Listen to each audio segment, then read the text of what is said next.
एक हनीमून, एक trekking trip और एक मौत। राजा रघुवंशी की हत्या अब रहस्य नहीं बल्कि एक डरावनी साजिश बन गई है।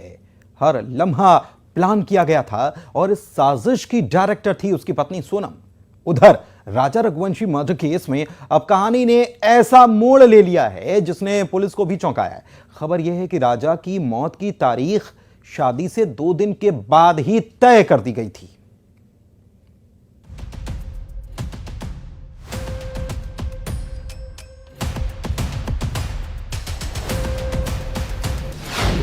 शादी के 2 दिन बाद ही लिखी गई राजा की मौत की स्क्रिप्ट। सोनम और राज के व्हाट्सएप मैसेज में चौंकाने वाला पर्दाफाश। राजा रघुवंशी हत्याकांड में अब असली थ्रिल शुरू हुआ है।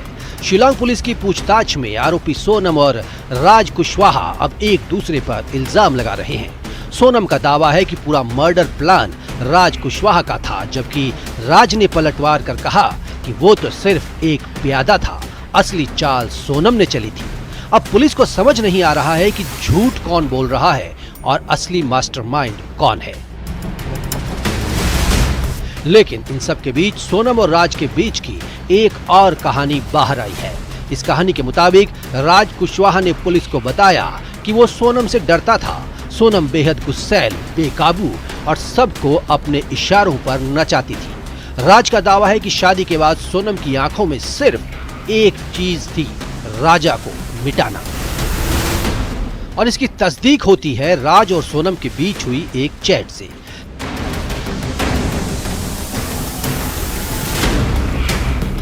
तेरह मई वो तारीख जिसने पूरी कहानी बदल दी। इस दिन सोनम ने राज को एक मैसेज किया जिसमें उसने लिखा था, मैं थक गई हूं, इसे मार डाल वरना मैं मर जाऊंगी। राज का जवाब था, मैं करता हूं। ये चैट सामने आते ही तहलका मच गया, क्योंकि 11 मई को सोनम और राजा की शादी हुई थी। मतलब 2 दिन बाद ही मौत का फैसला हो गया था। राजा रघुवंशी की हत्या मेघालय के पहाड़ों पर की गई। खाई में राजा की लाश को फेंका गया और इस बीच खबर अब ये आ रही है कि खुद सोनम ने लाश को खाई में फेंकने में अपनी भूमिका निभाई थी। यानी अपने पति राजा रघुवंशी की लाश को ठिकाने लगाने में उसने कॉन्ट्रैक्ट किलर्स की मदद की थी। जो जगह पे मर्डर हुआ है, क्राइम सीन, वहां पे अमूमन टूरिस्ट नहीं जाते हैं। आपके लोकल्स को भी नहीं पता है। सर, क्या लग रहा है इसके पीछे किसका ब्रेन होगा? उस जगह को कैसे आइडेंटिफाई किया सोनम ने? देखिए, ये जगह जहाँ पे उसका मर्डर हुआ है वो एक टूरिस्ट स्पॉट है, लेकिन अभी उसमें कुछ फिलहाल एक डिस्प्यूट चल रहा है। मतलब वो कम्युनिटी लैंड है वो, तो ये कुछ क्लैंस का कुछ डिस्प्यूट चल रहा है, इसलिए ये टूरिस्ट स्पॉट को बंद किया हुआ था। मतलब अभी उसमें कोई टूरिस्ट नहीं जा रहा है। तो कैसा वहाँ उस जगह को चूज किया गया, उसको हम लोग को अभी प्रॉपर इंटरोगेशन सोनम और ये जो कॉन्ट्रैक्ट किलर्स है उसको इंटरोगेशन के बाद ही पता चलेगा। हत्या के बाद सोनम ने अपने 2 फोन और राजा का मोबाइल गायब कर दिया। दावा किया जा रहा है कि राजा रघुवंशी हत्याकांड में शामिल 4 आरोपियों की आखिरी लोकेशन मर्डर स्पॉट के पास थी। कितने मोबाइल फोन रिकवर होना बाकी है जो सोनम और राजा रघुवंशी के पास थे? अभी तक हम लोग को फैमिली मेंबर्स ने बताया है कि वो लोग के पास 4 फ़ोन थे। वहाँ से हम लोग सिर्फ एक ही फ़ोन मिला है। मतलब अभी हम लोग को 3 फ़ोन रिकवर करना बाकी है। सर, इन 3 फोन की लास्ट लोकेशन कहाँ पाई गई है, किस तारीख को? ऑन 23 करीब 2 बजे। कहाँ पे सर?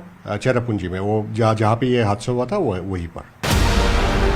इस केस की पड़ताल करने के दौरान पुलिस को कई अहम सबूत मिले हैं। पुलिस को मिले डिजिटल क्लू से ये भी पता चला है कि हत्या से पहले सोनम ने गूगल पर वो जगह सर्च की थी जहां मर्डर किया गया। पुलिस के मुताबिक मर्डर के बाद तीनों आरोपी स्कूटी से वहां से निकल लिए, जबकि सोनम टैक्सी से गुवाहाटी स्टेशन पहुंच गई। जब ये मर्डर को अंजाम दे दिया उसके बाद कितनी स्कूटी से ये चारों जो एक्यूज हैं, 3 किलर्स और ये सोनम, ये कहां पे मिले लास्ट बार सर? 10 किलोमीटर पे एक जगह मिलने के बाद एक दूसरी जगह जहां से कि ये अलग अलग निकले हैं। हम लोग को पता चला है कि वो लोग ने ये जो कॉन्ट्रैक्ट किलर्स है वो लोग ने 2 स्कूटी हायर किया था और ये मर्डर होने के बाद वो लोग ये मर्डर होने के बाद वो लोग ने स्कूटी में बैठे और सोनम भी वो लोग के साथ एक जगह है मौका डॉक बोल के, वहां तक वो लोग वापस आए थे। वहां से वो लोग सेपरेट हुए और अपना अलग अलग जगह वो लोग वापस चले गए। खबर तो ये भी है कि सोनम ने कबूल लिया है कि वो हत्याकांड में शामिल थी। सिर्फ प्लानिंग नहीं, लाश छिपाने तक सब किया। लेकिन सोनम की वापसी टिकट किसने कराई, ट्रेन में किसके फोन से बात की, ये अभी भी राज बना हुआ है। Bureau report, news 18।